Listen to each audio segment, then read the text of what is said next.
capítulo 1, versos de 1 ao 17. Ruth fica no Velho Testamento, né, irmãos?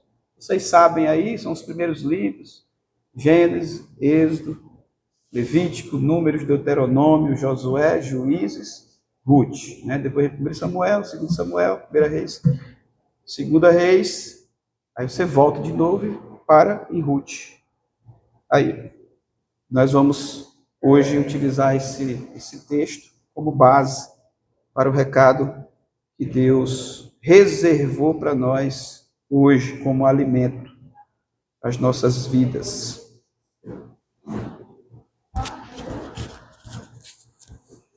Amém? Diz assim o texto, amados irmãos: nos dias em que julgavam os juízes, houve fome na terra. Um homem de Belém de Judá saiu a habitar na terra de Moabe, com sua mulher e seus 2 filhos. Este homem se chamava Elimeleque, e sua mulher, Noemi. Os filhos se chamavam Malom e Quilion, efrateus de Belém de Judá. Vieram à terra de Moabe e ficaram ali. Morreu Elimeleque, marido de Noemi, e ficou ela com seus 2 filhos, os quais casaram com mulheres moabitas. Era o nome de uma órfã e o nome da outra Ruth. Ficaram ali quase 10 anos. Morreram também ambos, Malom e Quilion, ficando assim a mulher desamparada de seus 2 filhos e de seu marido. Então se dispôs ela com as suas noras e voltou da terra de Moabe. Portanto, nesta ouviu que o Senhor lembrara do seu povo, dando-lhe pão. Saiu, pois, ela com suas 2 noras do lugar onde estivera, e indo elas caminhando de volta para a terra de Judá, disse-lhes Noemi: ide, voltai cada uma à casa de sua mãe, e o Senhor use convosco de benevolência, como vós usastes com os que morreram e comigo.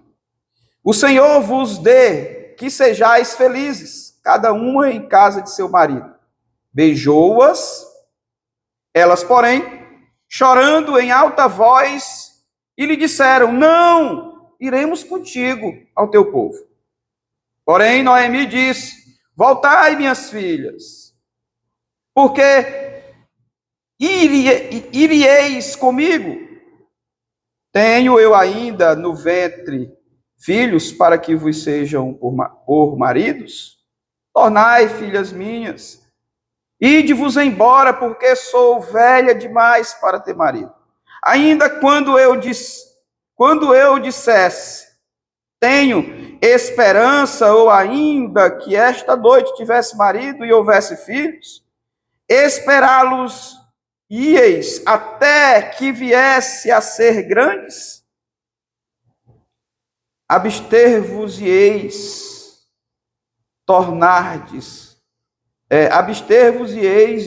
de tomardes marido? Sei para que esses ieis. Não, filhas minhas, porque por vossa causa a mim me amarga de ter o Senhor descarregado contra mim a sua mão. Então de novo choraram em alta voz. Orfa, com um beijo, se despediu de sua sogra, porém Ruth se apegou a ela e disse Noemi: eis que a tua cunhada voltou ao seu povo e aos seus deuses, também tu volta após a tua cunhada. E disse, porém, Ruth: não me instes para que te deixe e me obrigue a não seguir-te, porque aonde quer que fores, irei eu, onde quer que pousares, ali pousarei eu. O teu povo é o meu povo, e o teu Deus é o meu Deus. Onde quer que morreres, morrerei eu aí, Onde quer que morreres, morrerei eu, e aí serei sepultada. Faça-me o Senhor o que bem lhe aprouver. Se outra coisa que não seja a morte me separe de ti. A convicção de quem sabe o que quer para a vida, meus irmãos, é o que nós vamos meditar hoje.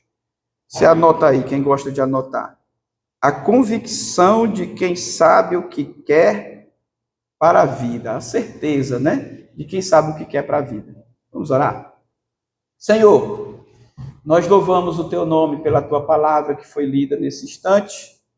Um texto muito rico, muitas informações.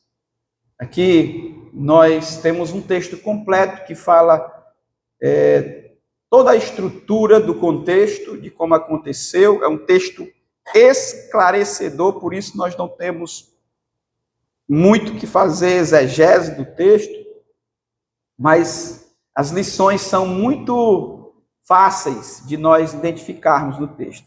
E o que nós queremos te pedir, Senhor, que o Senhor aplique para nossas vidas as lições que o Senhor reservou para o nosso coração nesta noite. Que a gente possa aplicar e que possamos viver isso de uma forma prática, Senhor. E não seja só de falácia, mas que seja de vivência, Senhor Deus, concreta. Que seja algo, Senhor Deus, sem hipocrisia. Seja verdadeiro, Senhor Deus, aquilo que nós vamos aplicar do que aprenderemos aqui nesta noite. Faz assim, nos ajuda a colocarmos em prática a Tua palavra dessa forma. É a nossa oração que nós fazemos no nome de Jesus. Amém. Meus irmãos, nós não podemos negar que nós estamos vivendo num tempo de crise no que diz respeito ao nosso futuro. É uma grande verdade. Você senta um pouquinho para conversar com as pessoas, com os crentes mesmo, ou com qualquer pessoa. Eu acho que o Anderson senta mais do que eu todo dia com muita gente, porque ele é especialista na área e trabalha com gente, assim como eu também trabalho. E todos os dias nós escutamos gente, nós escutamos pessoas, nós aconselhamos pessoas. Falamos domingo que o pastor tem essa função de aconselhar, de apacentar, de cuidar das ovelhas. E dentro do cuidado, o pastor também, ele aconselha, ele dá um norte. E toda vez que a gente senta para conversar com alguém que vem com um problema, nós fazemos uma pergunta, pelo menos eu faço essa pergunta, é de praxe, já se tornou para mim algo que faz parte dos meus aconselhamentos, que eu não posso deixar de fazer essa pergunta, dependendo do problema. Eu sempre pergunto, você já pensou nas consequências disso lá na frente? Eu sempre faço a pessoa fazer uma reflexão sobre como ela quer chegar lá na frente. Eu digo, irmão, irmã, quando eu estou conversando com o jovem, meu jovem, minha jovem, vocês já pensaram no que isso pode provocar, causar no futuro? Vocês têm alguma perspectiva de futuro, do que vocês querem para vocês lá na frente? Como é que vocês querem chegar no final da caminhada de vocês, da vida de vocês? Aí eu sempre gosto de provocar isso nos meus aconselhamentos, fazer essas perguntas. Muitas pessoas, elas sabem até responder de uma forma resumida, do seu jeito, mas a gente percebe que ainda falta perspectiva de futuro. Tem muita gente que ainda tem dúvida, que não sabe onde quer chegar, como vai chegar, os propósitos ainda não estão bem definidos, bem elaborados.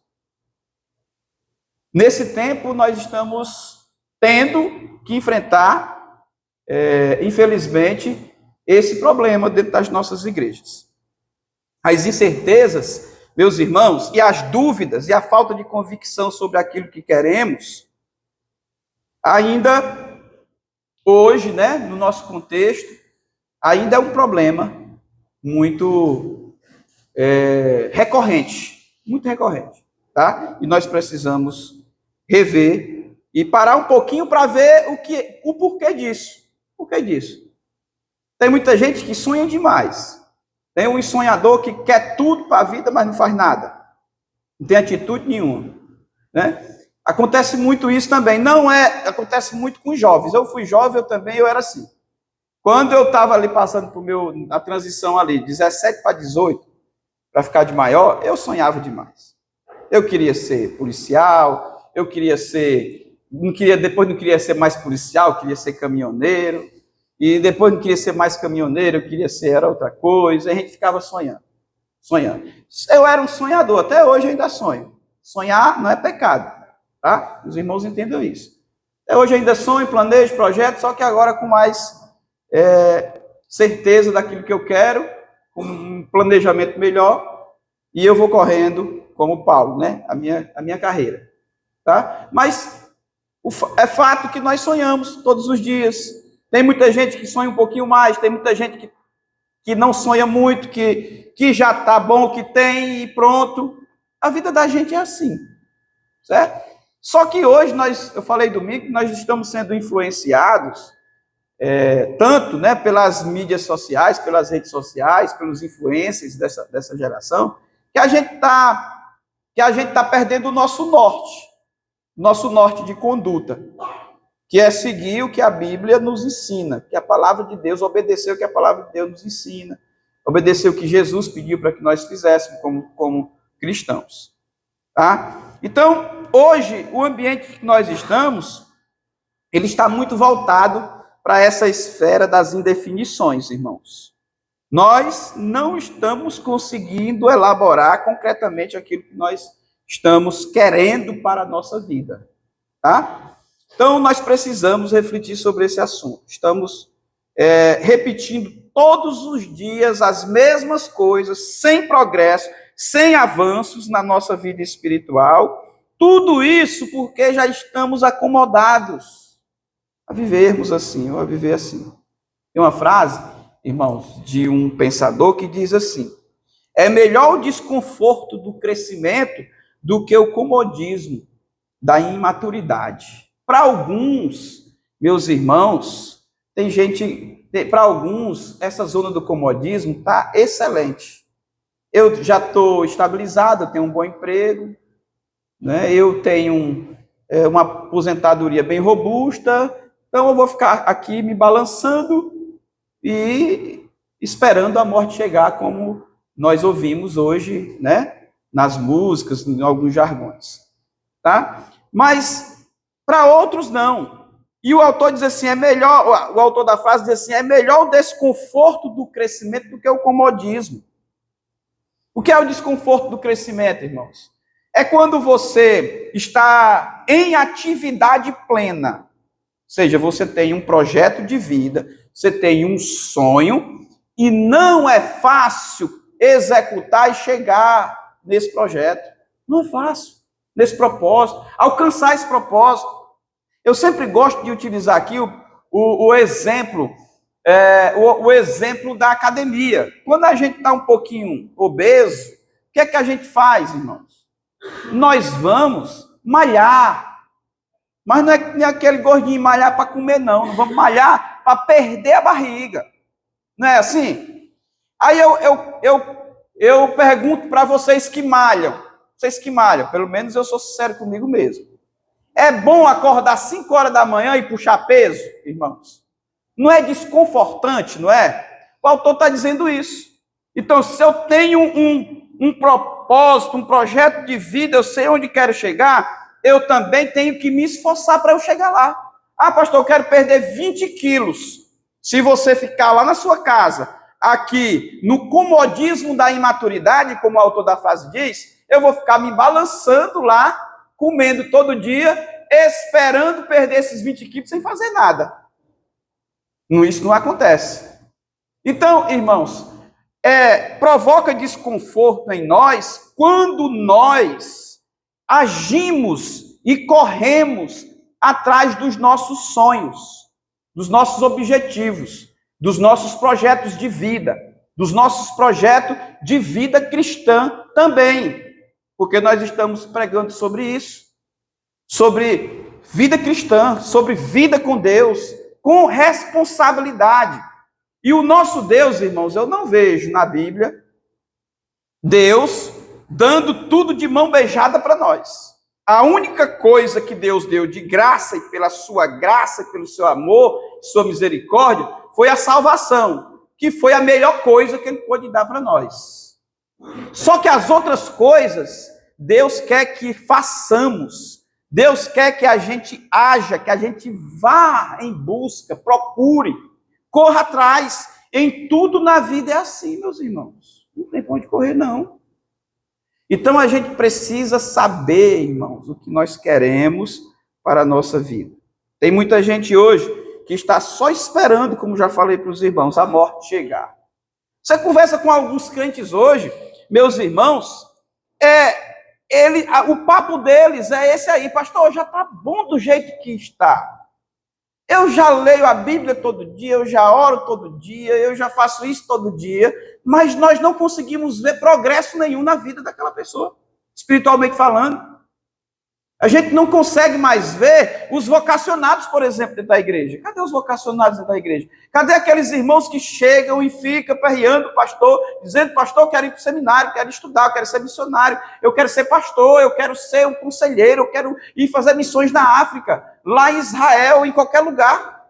Temos mais esses vocacionados. Por quê? A gente fica perguntando, né? Porque muita gente está nessa zona do conforto, dizendo: está bom demais do jeito que eu estou. Eu tenho um bom trabalho, tenho uma boa empresa, eu ganho muito bem. E que coisa, para que coisa melhor do que essa? E hoje eu estou aqui, numa igreja dessa, num ar-condicionado, ouvindo um pastor pregando, falando, trazendo a palavra. Que coisa melhor. Que coisa melhor. Para algumas pessoas, isso, irmãos, tá bom. E só, e pronto. Né? E não pode funcionar assim, irmãos. Não pode funcionar assim. Nós precisamos, irmãos, produzir.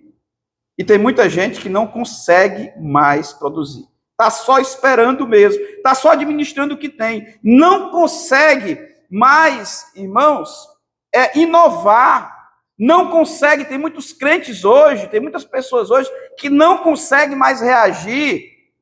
E se utiliza, muitas vezes, de alguns jargões que eu vou ler aqui para os irmãos. Tipo: eu nasci assim, vou morrer assim. É o complexo Gabriela, né? Tem muita gente que a gente vai conversar: irmão, e você acha que não está na hora de você mudar o seu comportamento, não? Aí hoje a gente ouviu muito isso, os irmãos exortando Samuel ali, né? Aí: não, mas eu sou assim, se ficar com raiva de mim, é porque quer ficar com raiva, mas eu sou assim, eu nasci assim. Né? Às vezes, irmãos, não foi o Samuel que disse isso não, viu? Estou só aqui para os irmãos entenderem. Tem muita gente que se acomoda, com esse estilo de vida cristã. Aí Deus não pode mudar o meu temperamento, Deus não pode moldar a minha vida, Deus não pode modificar nada na minha vida, eu não posso inovar, eu não posso transformar nada, eu não posso reinventar nada para a minha vida se tornar uma vida melhor. Que evangelho é esse que nós pregamos, se nós não conseguimos ser nova criatura? Se não há mudança, se não há transformação, meus irmãos. Aí tem muita gente que diz: eu sou assim e acabou-se. Se quiser aceitar do jeito que eu sou, ponto final. Queridos, o evangelho, ele muda a nossa vida. Ele transforma a nossa vida. Eu não posso viver acomodado com coisas que não têm progresso, que não evolui, que não traz crescimento. Eu tenho que mudar a realidade que eu estou. Foi assim, é assim que a Bíblia ensina. Foi assim com os profetas, foi assim com os apóstolos, foi assim com os discípulos. Certa vez Jesus chama Pedro e diz assim: tu me amas, Pedro? Aí ele: te amo, Senhor. Tu me amas mesmo, rapaz? Eu te amo, Senhor. Tu me amas mesmo, Pedro? Eu vou dizer que você vai me negar 3 vezes. E Pedro, imaturo, achando que estava tudo certo na vida espiritual dele, negou Jesus 3 vezes. Só que em outra oportunidade, eu li esse texto domingo aqui, o Senhor disse: tu me amas, Pedro? Ele disse: amo, Senhor. O Pedro maduro, crescendo, inovando: tu me amas, Pedro? Amo, Senhor. Tu me amas, Pedro? Tu sabes todas as coisas, Senhor. Porque o Pedro não foi mais confrontar nem justificar o seu temperamento, a sua imaturidade com Jesus no segundo momento, não. Ele cresceu, ele evoluiu, aí o Senhor diz assim: apacenta as minhas ovelhas. E Pedro apacentou as ovelhas do Senhor, meus irmãos, e ele evoluiu, ele cresceu tanto que ele não quis ser crucificado como Jesus foi. Ele foi crucificado de cabeça para baixo, porque ele disse: não sou digno de ser crucificado como meu Senhor foi. Isso é maturidade, isso é evolução, irmãos, isso é progresso. Nesse contexto de João, que Jesus estava falando com Pedro, ele estava pescando de novo, depois que Jesus já tinha ressuscitado. Aí Jesus vai lá: olha, não, você não vai ser pescador, eu te chamei para ser pastor, para ser apóstolo, para cuidar das minhas ovelhas. Pedro amadureceu, Pedro evoluiu. Pedro saiu de um simples pescador para ser um grande homem de Deus e terminou a sua vida morrendo por uma causa certa, convicto e sabendo o que queria para a vida dele e dizendo para o Senhor: tu sabes todas as coisas, tu és soberano, os teus sonhos, os teus propósitos são muito maiores do que os meus. Irmãos, é assim que funciona na nossa vida, que deve funcionar para nós, irmãos. Esses jargões: eu nasci assim, vou morrer assim, deixa a vida me levar, né? Eu sou desse jeito mesmo, se quiser é do meu jeito, são jargões de pessoas que não têm convicção da sua vida cristã, não sabem onde quer chegar. Parece que não sai do lugar a vida dessas pessoas. É a mesma dor, é o mesmo gemido de sempre. É o mesmo gemido de sempre. Irmãos, em todas as esferas tem pessoas assim. Na esfera espiritual, no âmbito religioso também tem.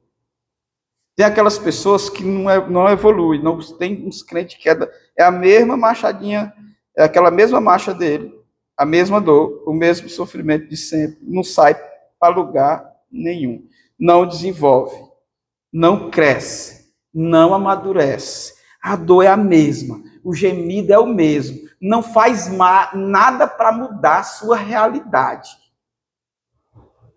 Nada para mudar a sua realidade. Por isso, meus queridos irmãos, nós precisamos muito termos a convicção, a certeza de sabermos o que nós queremos e onde nós queremos chegar. É o que nós vamos aprender com Ruth hoje. Quando a gente vai explicar o texto, fazer a exposição do texto, como eu falei para os irmãos, o texto não requer, irmãos, de forma alguma, uma exegese mais profunda. Nós não estamos aqui para ver genealogia, nós não estamos aqui para ver descendência de Ruth, se bem que é muito importante isso. Eu já preguei, inclusive, em um dos sermões meu, falando sobre a importância de Ruth na história da vida de Jesus. Eu preguei aqui também outra vez. Ruth, os irmãos sabem que ela é da linhagem de Jesus. Ela não poderia ser esquecida de forma alguma pelo seu bom testemunho, pelos seus bons atos de fé. Irmãos, no texto que nós lemos, conta uma história, para mim, uma das histórias mais fascinantes do Velho Testamento, sobre a certeza de alguém que sabe o que quer para a vida. Sobre a certeza de alguém que sabe o que quer para a vida. Essa história aqui, isso aqui era para ser um livro terapêutico, viu, Anderson? Depois, Ruth, eu acho que pelo menos esse primeiro capítulo aqui, né, os irmãos que gostam da terapia, esse primeiro capítulo não precisava nem falar que era da Bíblia, não, porque isso aqui é uma história muito motivacional. É uma história de quem sabe onde quer chegar, sabe o que quer para a vida. E muitas vezes, no nosso ambiente de aconselhamento, a gente precisa dar esse norte para os irmãos e exemplificar com a vida de outras pessoas, ou de quem teve o mesmo problema e já passou. A nossa vida tem que influenciar, sim, a outro. A vida de Ruth tem que influenciar, sim, a outras pessoas, e a muitas pessoas, a muitos crentes, muitos cristãos, Deve ser assim, é o que nós estamos aprendendo aqui, meus irmãos. Então, após perder tudo que ela tinha, aparentemente, né, e está vivendo em um momento de crise, Ruth não desiste dos seus projetos de vida, tá? Dos planos que ela fez com o Deus de Noemi, mesmo sabendo que a sua sogra não tinha mais nada para lhe oferecer. Quando nós observamos versículos de 3 ao versículo de número 5, do capítulo 1 de Ruth, vai dizer assim, irmãos, os versículos, olha, morreu Elimeleque, marido de Noemi, e ficou ela com seus 2 filhos, os quais casaram com mulheres moabitas. Era o nome de uma Orfa, o nome da outra Ruth, e ficaram ali quase 10 anos. Morreram também ambos, Malom e Quilion, ficando assim a mulher desamparada de seus 2 filhos e do seu marido. O que é que uma mulher, irmãos, qual a expectativa dessas 3 mulheres aqui? Num período, numa época onde o homem era o cabeça, onde o homem era que tinha voz e vez, onde o regime cultural na época ainda era muito machista, onde o homem era que produzia para trazer o alimento para dentro de casa. Quais eram as expectativas de Ruth aqui nesse cenário? De Noemi neste cenário? De Orfa nesse cenário? Qual era a expectativa dessas mulheres? Nenhuma. Mas Ruth, meus irmãos, aqui, que o que a gente percebe na narrativa é que ela não desiste dos planos de Deus, nem desiste do Deus de Noemi, porque ela talvez ouviu falar desse Deus pela convivência com sua sogra e seus filhos. Ela não desiste, mesmo aquela mulher, Noemi, a sua sogra, não tendo nada para lhe oferecer. É o que o texto diz. Morreram os maridos de ambas as mulheres aqui, e elas ficaram sozinhas na vida. Às vezes a gente perde um parente nosso, irmãos, um ente querido nosso, o mundo desaba. Tem gente que paralisa no tempo, tem gente que não faz mais nada. Imagine, irmãos, essa mulher, essa mãe de família, Noemi, por exemplo. Imagine, perdeu os seus 2 filhos e o seu marido. E Ruth acabara também de perder o seu esposo. E ela estava nesse cenário. E o país que ela estava lá, irmãos, estava em crise também, onde elas estavam morando. Aí, o que é que Noemi escuta? Ela escuta que os seus, que estão lá em Belém, em Judá, que Deus está dando pão para eles. O pão aqui significa, se refere ao alimento. Que Deus estava olhando para o seu povo lá. Aí sabe o que é que Noemi faz? Eu sou daquele povo lá. Deus está agindo de misericórdia. Então, já que eu não tenho mais nada aqui, eu vou para perto do povo, do meu povo, do povo de Deus. É melhor voltar para lá. É melhor voltar para a casa do Pai. É melhor voltar para perto de Deus. Foi o que Noemi fez. Foi a atitude dela. Uma atitude de sobrevivência no momento difícil. Que às vezes, irmãos, nós nos momentos difíceis, nós não temos essa atitude de voltar para perto de Deus, não. No momento de crise, nós não queremos, muitas vezes, vir nem para a igreja.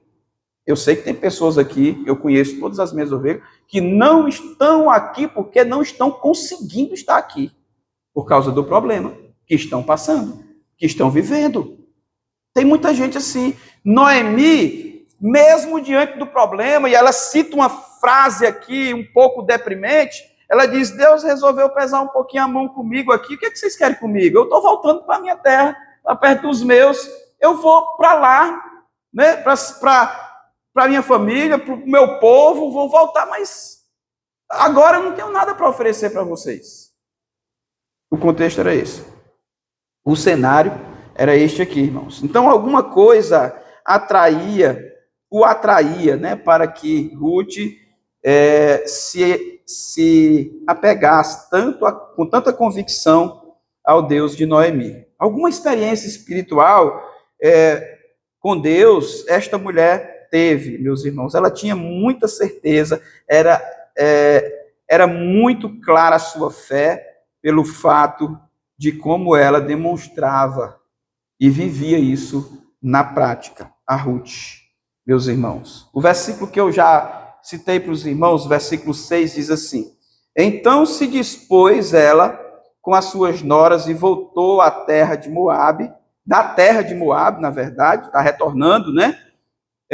Porquanto nesta ouviu que o Senhor se lembrara do seu povo, dando-lhe pão. Tá? Olha, vejamos, eu fico imaginando o que Ruth captou no momento que Noemi talvez relata sobre isso dentro de casa. Eu estou voltando para a minha terra, porque lá Deus está dando pão ao seu povo. O meu Deus está dando pão ao seu povo. Ele está agindo de misericórdia. Eu fico imaginando Ruth como uma mulher centrada, sabendo e certa do que queria para a sua vida. O que é que ela faz? Ela resolve acompanhá-la, a sua sogra. Ela ouviu, ela entendeu a mensagem. Às vezes nós estamos falando, estamos pregando, você está lendo em casa, o Espírito Santo está lhe incomodando, você não está entendendo o recado de Deus.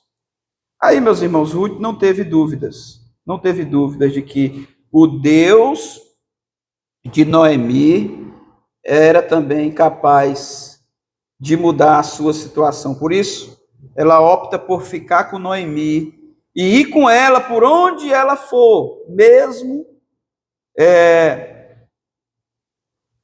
que isso lhe custasse a própria vida.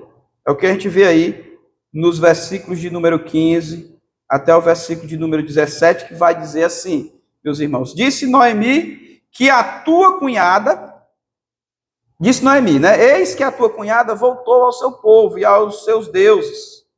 Tu volta após a tua cunhada. Aí depois a Ruth diz, porém, Ruth, não me instes, ou não insista com esse assunto de voltar, para que te deixe e me obrigue a não seguir-te, porque aonde quer que fores, irei eu, onde quer que pousares, ali pousarei eu. O teu Deus, o teu povo é o meu povo, o teu Deus é o meu Deus. Aí o versículo 17 ele diz: onde quer que morreres, morrerei eu, e aí serei sepultada também. Faça-me o Senhor que ele bem aprove, né, como diz aqui o texto. O que ele entender. Faça o Senhor o que ele quiser. Então, isso é convicção, irmãos. Isso é certeza, né? Sem dúvida nenhuma. E ela não mediu esforços e não queria saber os riscos que estava correndo. Ela disse: onde você morreu, eu morro. Eu quero estar perto do seu Deus. O seu Deus é o meu Deus. Isso é convicção. A convicção de Ruth em Deus nos leva a refletirmos sobre a nossa, né, meus irmãos? Sobre a nossa convicção em Deus. Ela se entregou por inteira a Deus. Se colocou à disposição de Deus, no centro da vontade de Deus. Que exemplo de vida. Que exemplo de vida. E isso coloca em xeque, né, a nossa convicção, a nossa fé. A gente fica refletindo, meu Deus, será que nós estamos parecendo, né, com a Ruth, com essa mulher de Deus, que não queria saber de nada, o que ela queria era enfrentar. Eu estou com esse Deus. Num tempo de dificuldade na vida dela. Né? Num tempo de dificuldade. Quando nós estamos, por exemplo, devendo muito, a gente corre logo para o agiota, aquele que bate pouco, ou então para o cheque especial, e o banco gosta de emprestar esse dinheiro para nós, a gente gasta todinho. A gente corre logo, aí às vezes liga para 1 ou 2 ou 3, um amigo mais chegado. A gente tenta resolver do nosso jeito, no momento de crise, né? As nossas coisas. Mas, irmãos, eu quero dizer para vocês o seguinte, que toda vez que eu e você, toda vez que nós tivermos problema, ou passarmos por problemas difíceis na vida, vamos colocar o nosso joelhinho no chão, é melhor. Deus sempre tem um recurso. Deus sempre tem um suporte. E o que Ruth fez foi isso. Eu lá vou arriscar fazer um empréstimo, um crédito amigo, para ir fazer uma viagem para o exterior e tentar uma nova vida lá. Vou nada. Eu vou de pé com a Noemi voltar para Belém para ajudar. Irmãos, e aí a viagem, nós não vamos fazer também essa exegese, era longa, era a pé, tinha riscos, 2 mulheres, mas Ruth, convicta, ela disse, eu vou. Para onde quer que você vá? Porque ela sabia, ela conhecia o Deus de Noemi. Isso é convicção. Ela se colocou à disposição de Deus. Ela se colocou, irmãos, no centro da vontade de Deus. E pode soprar os ventos. Foi o que Ruth disse. Pode soprar os ventos. Preguei lá na casa do Bruno sobre esse assunto. Quem edifica a sua casa sobre a rocha, vem a tempestade, vem os ventos, mas ela continua de pé. Foi o que aconteceu com a Ruth. Mas se nós construirmos nossa casa sobre a areia, aí a vulnerabilidade vem. Aí se explica porque a gente é tão melindroso às vezes. Tão chorão. Eu peguei uma gripe agora daquelas que, para mim é um vírus novo, eu já sei que não é normal aquilo, eu nunca tive uma gripe daquela. Perguntei o irmão Luiz, ele disse, pastor, do mesmo jeito, eu tenho não sei quantos anos, é a primeira vez que eu pego uma gripe dessa. Perguntei o Colombo, pastor, estou só vivo. Graças a Deus você está vivo. Um negócio diferente, que a gente fica assim meio melindroso, velho. Eu fiquei assim falando comigo mesmo, capa frouxo, rapaz. Eu subi ali, parece que a saturação do oxigênio baixou no domingo passado, que eu saí do culto aqui, eu subi a escada. Jesus, guarda o meu espírito, Senhor. Eu pensava que eu estava morrendo. Frouxinho que só, vulnerávelzinho que só. Por causa de uma gripe mais pesada.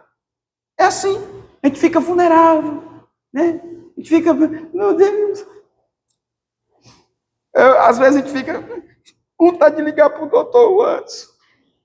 Vai tomar um chá de cidreira, meu filho, pelo amor de Deus. Ler a Bíblia e orar. Tem coisa que resolve com chá de cidreira ou chá de capim crente que eu tenho aqui, que é o capim santo. E 2 orações, uma palavra motivacional, uma palavra da Ruth. Vamos ler a Ruth. Vamos se levantar, vamos largar esse celular de lado, deixa ele ali um pouquinho, meu filho. Vamos orar, vamos gastar tempo com Deus, vamos pedir a Deus para colocar a gente no centro da sua vontade, que a gente não fica com essas besteirinhas, não. A gente se levanta mais forte do que a Ruth. Vamos encarar a viagem, Noemi. Vamos, onde quer que você for, eu vou. Se for para morrer com esse Deus, eu morro, mas eu sei onde eu quero chegar. É assim, irmãos. Eu quero começar as aplicações tratando sobre esse assunto. Primeira coisa, eu quero que você grave no seu coração, em nome de Jesus, e coloque em prática. Não existe convicção sem praticar, sem participar do processo de experimentação. Eu não sei nem se existe essa palavra, professora, mas eu criei. Essa frase, não sei se está conjugada não, porque eu fiquei aqui pensando na língua portuguesa, fui ver minhas gramáticas lá, não sei se está certo. Se não tiver, depois vocês digam como é que é. Não existe convicção sem participar do processo de experimentação. Pelo menos rimou. Convicção com experimentação. Pelo menos rimou. E vocês estão entendendo, né? Porque muita gente, meus irmãos, não tem convicção daquilo que quer para a sua vida em Deus. Na verdade, eu vou reformular isso aqui, eu vou fazer uma pergunta. Por que muita gente não tem convicção daquilo que quer para a sua vida em Deus? Ou na sua vida com Deus? Talvez porque ainda não se permitiu viver, experimentar verdadeiramente experiência com Deus. Irmãos, entenda que nós só conseguimos focar em algo quando nós temos certeza daquilo que realmente faz sentido para nós. Na nossa vida é assim. Tem muita gente que só faz aquilo que faz sentido para você. E hoje, estar na igreja, para muito crente, para muita gente, não faz sentido mais. Não faz sentido mais. Não dá mais prazer. Não é mais prazeroso. Se torna uma rotina, uma canseira, um enfado, um sono. Quando pensa em vir para a igreja. É assim, porque não faz mais sentido para algumas pessoas. Nós não estamos mais vivendo essas experiências extraordinárias que muitos servos de Deus viveram lá no passado. O salmista diz assim: o meu prazer está na lei do Senhor. Qual o seu prazer? Qual o meu prazer? Qual o meu prazer? Outro dia eu estava falando com a minha esposa sobre assuntos conjugais. E nesse assunto a gente começou a falar sobre o prazer. É um papo legal, que o marido gosta de falar com a esposa. Né? Os varões digam amém. Só nós dois estamos velhos, Paulo. A gente tá sofrendo igual aquele lobo lá, né? É brincadeira, é só para os irmãos se contraírem um pouco. Mas a gente tocou nesse assunto. Aí eu disse assim: filha, tem coisas que no relacionamento conjugal, assim, no namoro, nos dá prazer. É por isso que a gente às vezes fica aperreando as irmãzinhas, as esposas, os homens, né? Fica ali, os homens, geralmente são os homens. Tem muitos homens que gostam de estar perto da sua esposa, principalmente naquele momento lá, que os irmãos estão entendendo o que eu estou falando, entendendo? A gente gosta de estar perto daquele momento, por quê? Porque aquilo nos dá prazer. Nos deixa saciados. E faz parte, é bíblico, é de Deus. Né? E acontece isso. Muitas vezes a gente quer estar perto porque aquilo nos dá prazer. A gente quer fazer porque aquilo nos dá prazer. Para alguns, comer pizza dá prazer. Tem pessoas que dizem: eu estou aqui com a minha língua, com a minha boca cheia d'água, pensando em comer uma pizza de calabresa. Dá prazer.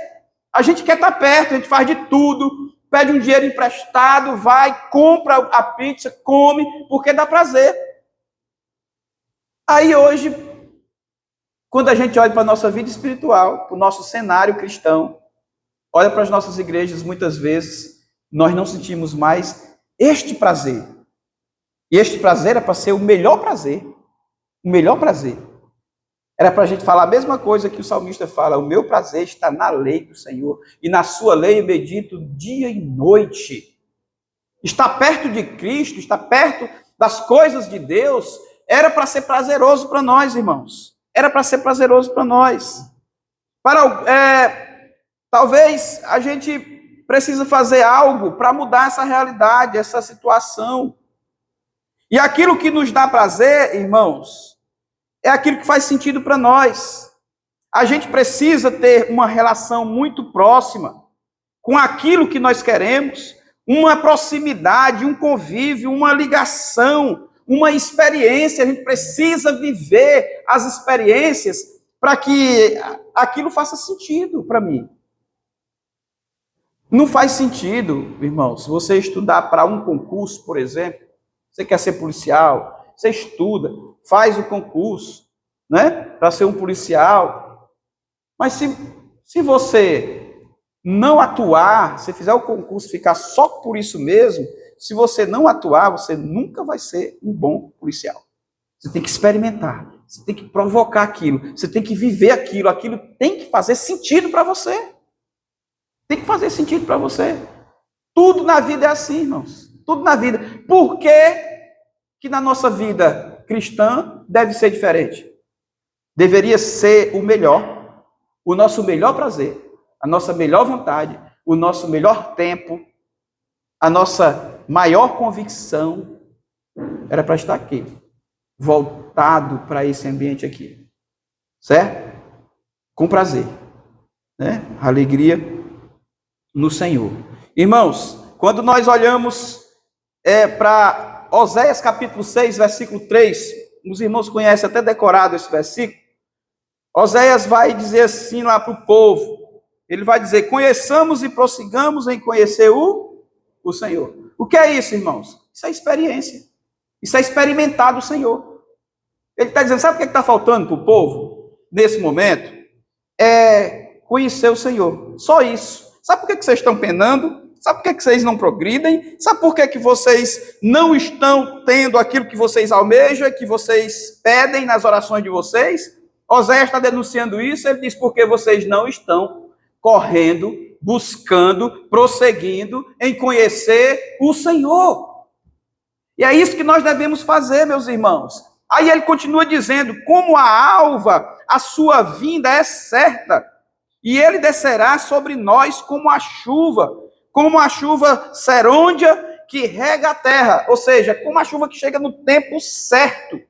Ele diz, se nós corrermos e se nós prosseguirmos em conhecer o Senhor, aí sim há progresso, aí sim vem a bênção, aí vem o pão que Noemi voltou para lá e foi buscar junto com os seus, aí vem o alimento, aí vem as coisas que nós estamos ainda perguntando naquelas incógnitas, né, que a gente faz. Eu me converti, mas não está chegando bênção. Está do mesmo jeito, né? Quais são as nossas expectativas? Ruth não quis saber disso. Ela estava no pior momento da vida dela, mas sabe o que foi que ela fez? Ela não quis saber. A única coisa que ela tinha, a única certeza que ela tinha, era que o Deus de Noemi iria mudar a sua realidade. Iria mudar a sua realidade. E foi o que aconteceu. Foi o que aconteceu. É buscando cada vez mais, irmãos, a conhecer o Senhor, que nós iremos desenvolver as características de experiência com Ele. A pergunta que nós fazemos é: como terei experiência com o Senhor se eu passo 9 horas e 13 minutos por dia nas redes sociais e aplicativos de mensagens? Como que eu vou ter experiência com o Senhor se eu passo 13 horas por semana assistindo séries por streams? Falei inglês, né? Por streams. Isso aqui é uma pesquisa, viu, irmãos? Foi uma pesquisa que foi feita, certo? E diz que no Brasil, 13 horas por semana, tem pessoas assistindo séries ou streams, né? E eles fizeram um cálculo ainda, uma pesquisa mais abrangente, descobriram que mais de 81% da população brasileira estão inseridos nesses streams, nessas séries que a gente está assistindo, a gente vê os nossos filhos assistindo o dia todo dentro de casa, que faz raiva para a gente.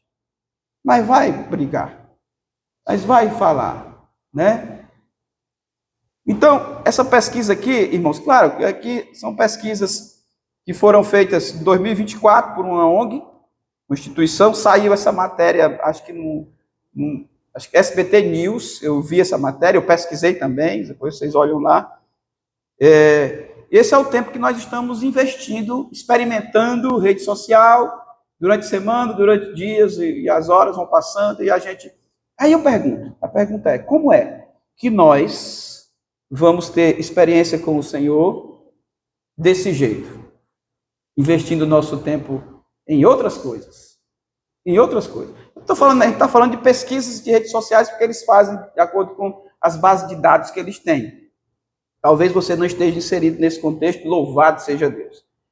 Mas, se você não está inserido nesse contexto, talvez a gente esteja em outro, se a gente não está fazendo, investindo tempo, experimentando, né, a vontade de Deus na nossa vida. Talvez nós estejamos focados em outras coisas. Em enriquecer, por exemplo. Tem muita gente que foca em enriquecer, então aquilo é prioridade para a vida dele, e aí ele corre só atrás de dinheiro. Também é um certo tipo de distração. A gente precisa ter muito cuidado com isso, irmãos. Experimentar para ter certeza é aquilo que você provoca todo dia, é aquilo que você desperta todo dia na sua casa, em você, é aquilo que você vê todo dia, é aquilo que você quer todo dia, é aquilo que você quer estar perto todo dia. Isso aí é experimentar para ter certeza e ser convicto do que você quer em Deus para a sua vida cristã. Fazemos outra pergunta. Nós estamos provocando todos os dias isso em nós? Como assim, pastor? Você já acorda querendo mais de Deus na sua vida de manhã?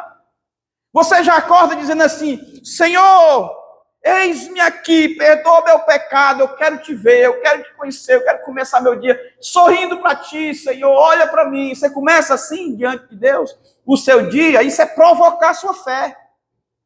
Isso é entregar nas mãos de Deus a sua vida. Isso é entregar nas mãos de Deus os seus projetos. Isso é entregar nas mãos de Deus o seu sonho. Você tem feito isso, meu filho? Você tem feito isso? Isso é provocar. Você, irmão, você tem despertado todo dia para isso? Se despertado todo dia para isso? Você quer ver Deus todo dia? Em oração, através do louvor? Você para cantar um louvor todo dia e sentir a presença de Deus naquelas letras cantadas? Você canta no seu carro todo dia? Você quer ver Deus no seu carro enquanto você viaja? Você coloca um som para escutar o Senhor? Você quer estar perto dele todo dia? Você quer fazer aquilo que te agrada todo dia, que vai te contagiando todo dia, que é o Senhor, que é o Espírito Santo? Você quer? Você faz. Só vamos conseguir, irmãos, ter uma experiência com Deus se nós provocarmos esses estímulos dentro de nós, na nossa vida espiritual. Eu preciso acordar e botar meu pé no chão e dizer: oh, Senhor, como Tu és bom. Como Tu és maravilhoso. No dia que eu acordei, que eu me senti que eu já estava bom da minha enfermidade, Jesus, como é bom respirar sem tossir. Como é bom. Hoje minha esposa começou, a bichinha. Eu disse: ô, minha filha, vou lhe ajudar agora. Você já me ajudou, Deus é tão bom que agora eu fiquei bom e eu vou cuidar dela. Outros adoeceram, o pobre do Davis caiu também. E tem outros caindo todo dia. Mas louve a Deus. Eu agradeci a Deus pela enfermidade também. Eu disse: Senhor, eu sei que o Senhor está comigo. Daqui a pouco eu estou bom. Demorou um pouquinho mais do que as outras, mas graças a Deus estou bem. Então, querido irmão, faça como o salmista lá, eu já disse o versículo, né? O Salmo 1, 2, que diz: antes o meu prazer está na lei do Senhor. Segunda coisa, queridos, nós já entendemos que devemos viver as experiências com o Senhor. Tem que experimentar. É um processo. Vai acontecendo. Certo? Então, para você ter convicção, você tem que viver as experiências da convicção. Da certeza, alguma coisa tem que fazer sentido para você. Daqui a pouco nós vamos entrar no ponto 2, falando um pouquinho sobre o que não faz sentido para nós. Mas mesmo assim, você tem que desenvolver essa faceta para entender que o que não faz sentido para nós, faz sentido para Deus e que Ele mesmo assim está cuidando de nós. Essa é a parte mais difícil. Mas no ponto 2, irmãos, aplicando para as nossas vidas, a narrativa de Ruth, entenda que Deus também atua na sua vida e na minha vida quando você não está entendendo o que está acontecendo naquele momento. Entenda que talvez para você não está muito visível, não está muito claro, mas Deus está fazendo. Eu vejo tantas irmãs aqui nos aconselhamentos conversando comigo, ela diz: pastor, eu não estou conseguindo entender. Por que comigo? Por que comigo? Eu fui uma visita a uma pessoa esses dias que perdeu uma pessoa, um ente querido. Ela disse isso para mim: pastor, no momento como humana que eu sou, eu não estou entendendo. Por que comigo? Eu faço essas perguntas para Deus. Mas ao mesmo tempo ela disse assim: eu sei que todas as coisas cooperam para o bem daqueles que amam ao Senhor. E que eu não quero abandonar o meu Deus por isso. Eu não estou entendendo, pastor, mas eu sei que Deus está no controle. É isso que nós temos que entender, irmãos. Tem horas, tem momentos na vida da gente que a gente não está entendendo por que você está passando por aquela fase difícil. Por que eu perdi o meu marido? Por que eu perdi o meu sogro? Foi o caso de Ruth. Por que a minha sogra está sozinha, agora tem que fazer uma viagem sozinha, vai viver por aí sem o seu marido? Por quê? Uma situação difícil. Às vezes, irmãos, nós já experimentamos quem é Deus na nossa vida. Às vezes, nós já sabemos o que Ele faz, ou o que Ele fez, ou o que Ele tem capacidade de fazer por nós. Eu preciso entender, meus queridos irmãos, que quando eu creio em Deus e na sua soberania, automaticamente tem coisa que ele vai fazer que eu não vou conseguir entender. Tem coisas que não estão conectadas com a minha cosmovisão social de mundo. Deus está fazendo, está tudo diferente. Mas eu digo para você, tudo que ele faz está conectado com o querer dele para nós. Todas as coisas tiradas dali cooperam para o bem daqueles que amam o Senhor, né? Que amam o Senhor, daqueles que são chamados segundo o seu propósito, meus irmãos. As irmãs da decoração já sabem que eu gosto dele ali, viu? Eu fico... Brincadeira. Elas fazem só para me provocar, né? Para ver se eu de fato, eu não vou falar, mas já falei. Então, meus irmãos, o Senhor, o sofrimento, né? É uma das coisas que Deus faz que nós não conseguimos entender, não. Deus coloca sobre nós não conseguimos entender, não. Mas estão conectados com o propósito dele para a nossa vida. E o que Ruth fez? Ela simplesmente adorou e exaltou o nome do Deus de Noemi, naquele momento de sofrimento e de dor. Então, você quando estiver sofrendo, e se você for crente, convicto e certo de onde você quer chegar, quando você estiver sofrendo, você diga, louvado seja o nome do Senhor. Calcule os riscos. Foi o que Ruth fez. Onde você morrer, eu morro também. Mas eu vou com esse Deus aí. Calcule os riscos. Saiba que com esse Deus você vai ser confrontado. Com Jesus você será confrontado. É a renúncia, é a perseguição todo dia. É a piadinha todo dia. Que eu vejo os irmãos contando para mim, pastor, eu recebi uma piada hoje no trabalho. É assim mesmo. Nós vamos ser confrontados no trabalho. Tem gente que não vai gostar de nós. Mas você fica igual o João Teimoso. Quanto mais bate, você está de pé. Seguindo, convicto. Você vai louvando a Deus e cantando. A minha vitória hoje tem sabor de mel. Irmãos, nós precisamos exaltar o nome de Jesus em momentos difíceis, em momentos de dor. Nossa vitória tem sim o sabor de mel, porque nós vamos herdar a vida eterna. Eu sempre falo desse louvor para os irmãos no curso de teologia, porque é um cântico polêmico, né? Não é um sabor de mel de ver os outros sendo desprezados, sendo condenados, não. Mas é um sabor gostoso, prazeroso, da convicção de sabermos para onde nós estamos indo e que a nossa carreira foi encerrada com louvor, com exaltação ao nome de Jesus. Aí é gemendo, como a Bíblia diz, mas louvando. Aí é enfermo, como a Bíblia diz, mas exaltando o nome do Senhor. O profeta Oséias denuncia também para o povo isso, lá em Oséias capítulo 6, versículo 1.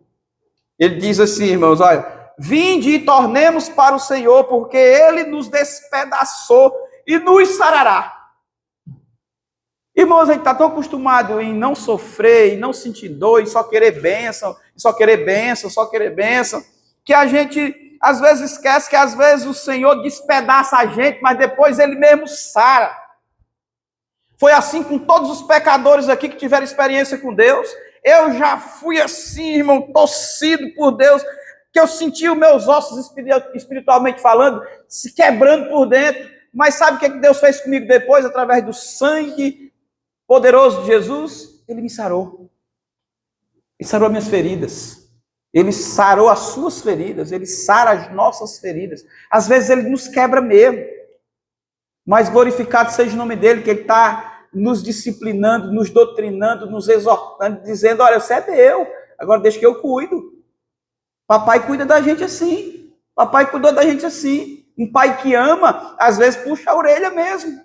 Às vezes dói, papai. Às vezes a gente sente o papai tirando uma coisa da gente, mas é porque ele ama você. Deus faz assim conosco, meus queridos irmãos. E o grande mistério da vida do crente é quando ele aceita o que Deus está fazendo na vida dele, mesmo quando ele não está entendendo nada. Nada. Nada. Estava entendendo nada. A única perspectiva que Ruth tinha foram as palavras que Noemi disse. Na casa dos meus parentes está tendo pão. Deus está abençoando lá o povo com alimento. Só essa perspectiva. Um risco. Eu vou com essa mulher. O Deus dela está agindo no meio do seu povo. E a Bíblia diz o que, irmãos? Agindo Deus, quem impedirá? Quem impedirá? Esse é o grande mistério da vida do crente. A transformação da nossa mente está muito ligada à capacidade de nós discernirmos e aceitarmos a vontade de Deus para as nossas vidas, meus irmãos. Aí quando nós entendemos isso, lá em Romanos 12, 2, que os irmãos conhecem, diz assim: não vos conformeis com este século, mas transformai-vos pela renovação da vossa mente, para que experimenteis qual seja a boa, agradável e perfeita vontade de Deus. Não vos conformais com o sistema, com o mundo, com o que todo mundo está dizendo. Seja centrado, convicto da sua fé. Só assim nós vamos experimentar a boa e a perfeita vontade de Deus. A pergunta que nós fazemos, irmãos, é: onde eu aprendo a discernir a vontade de Deus? A resposta é: em Jesus. Em Jesus. É em Jesus que eu aprendo a fazer a vontade de Deus. Ele nos ensinou isto na prática. João capítulo 7, versos 16 e 17, quando ele estava ali conversando com os judeus, ele diz assim, ó: respondeu-lhe Jesus: o meu ensino não é meu. Jesus falando. E sim daquele que me enviou. O que é que Jesus está dizendo aqui? Eu não estou ensinando. Se nós queremos aprender mais de Deus e a vontade de Deus, nós temos que aprender com Jesus, porque ele está ensinando a vontade de Deus. É isso que Jesus está dizendo. Eu estou ensinando a vontade de Deus. Nós sabemos que Jesus é o verbo encarnado, é o evangelho de Deus. É o nosso ensino, é a nossa instrução. Tudo que vem da parte de Cristo, vem da parte de Deus para nós. É o que Jesus está dizendo aqui. Aí ele continua dizendo assim: se alguém quiser fazer a vontade dele, conhecerá a respeito da doutrina, se ela é de Deus ou se falo por mim mesmo. Depois, em outro momento, Jesus falando com Filipe, ele diz assim: observe pelo menos as obras que eu faço, se vem da parte de Deus ou não. Então, tudo que Jesus fazia, tudo que Jesus fez e faz hoje no meio da igreja, irmão, vem da parte de Deus. Então, se você quer descobrir a vontade de Deus para a sua vida, você se apegue nesta revelação de Deus através da pessoa de Jesus. Por isso que a igreja cristã hoje vive tão somente para Jesus. Nós estamos na era da igreja. Na era da igreja. Então, a igreja vive o que Cristo ensina, o que Cristo pediu, meus irmãos, para que nós fizéssemos. Temos garantias, irmãos. A Bíblia fala o seguinte, olha, em 1 João, capítulo 2, 17, diz assim: ora, o mundo passa, bem como as concupiscências, os pecados, né, as coisas erradas. Aquele, porém, que faz a vontade de Deus, permanece eternamente. Essa é a garantia que Deus nos dá. Você quer ter certeza da sua salvação, da sua eternidade? Entenda uma coisa: tem que permanecer na vontade de Deus, em Cristo Jesus. Convicção, certeza, saber onde quer chegar. É isso. Temos certeza de que a nossa vitória será concluída se nós continuarmos permanecendo, vivendo no centro da vontade de Deus. Mesmo no sofrimento, mesmo na escassez, mesmo na dor, que aconteceu com Ruth. Mas Ruth disse: eu prefiro viver no centro da vontade de Deus. Mesmo quando eu não estou entendendo nada, mesmo quando eu estou arriscando tudo pela minha fé, eu prefiro ficar no centro da vontade de Deus. Terceira e última coisa, meus irmãos. Entenda que a sua convicção, a minha convicção, me faz compreender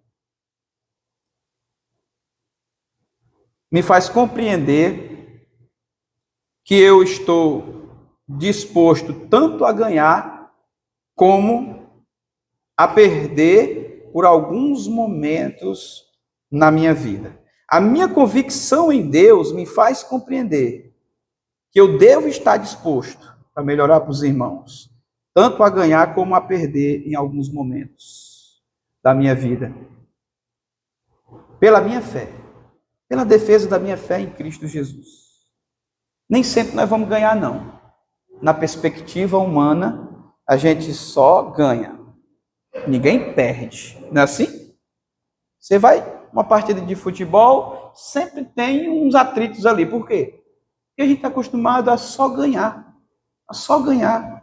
A só ganhar. No dia que a gente perde uma, a gente fica reclamando. Por que eu perdi? No âmbito espiritual é diferente, irmãos. É diferente. Alguém uma vez falou para mim assim, pastor, no âmbito espiritual é perder para ganhar. É perder para ganhar. No âmbito social é ganhar para ganhar. Ninguém quer perder. E no espiritual, às vezes Deus faz assim, você vai perder, eu vou tirar um pouquinho agora, você não vai entender, mas lá na frente você vai ver o meu propósito se cumprindo na sua vida. Eu falei isso com uma pessoa essa semana. Você não está entendendo agora nada, minha filha. E nem... Olha, eu posso morrer de lhe dar conselho aqui, de trazer palavras confortantes, biblicamente, versículos decorados, que você não vai ouvir nada, você não está entendendo nada, suas emoções não deixam você ouvir. Seu coração não está preparado para ouvir. Mas eu quero dizer só uma coisa para você. Essa tempestade vai passar e daqui a pouco você vai entender tudo. Tudo. Tudo se completa. Agora você não pode tirar a sua visão daquilo que Deus te prometeu. Foi o que aconteceu com Ruth, irmãos. Ela arriscou tudo com a sua sogra. Repito o versículo 16 e 17 de Ruth 1, que diz assim: disse, porém, Ruth, não me instes para que te deixe e me obrigue a não seguir-te, porque aonde quer que fores, irei eu, e onde quer que pousares, ali pousarei eu. O teu povo é o meu povo, o teu Deus é o meu Deus. Onde quer que morreres, versículo 17, morrerei eu, e aí serei sepultada. Faça-me o Senhor, isso aqui acaba comigo, faça-me o Senhor o que bem lhe aprouver, ou aprouver. Se outra coisa que não seja a morte, me separa de ti, né? Se outra coisa que não seja a morte, me separa de ti. Então, irmãos, olha, o exemplo de Ruth é um exemplo muito convicto, muito certo, muito certo. E a gente precisa aprender com ela. E eu quero concluir, meus irmãos, quero concluir nesta noite. Eu já chamo os irmãos aqui do louvor para a gente cantar, dizendo para você que quem é convicto não desiste. Não desiste. Segue em frente no seu propósito.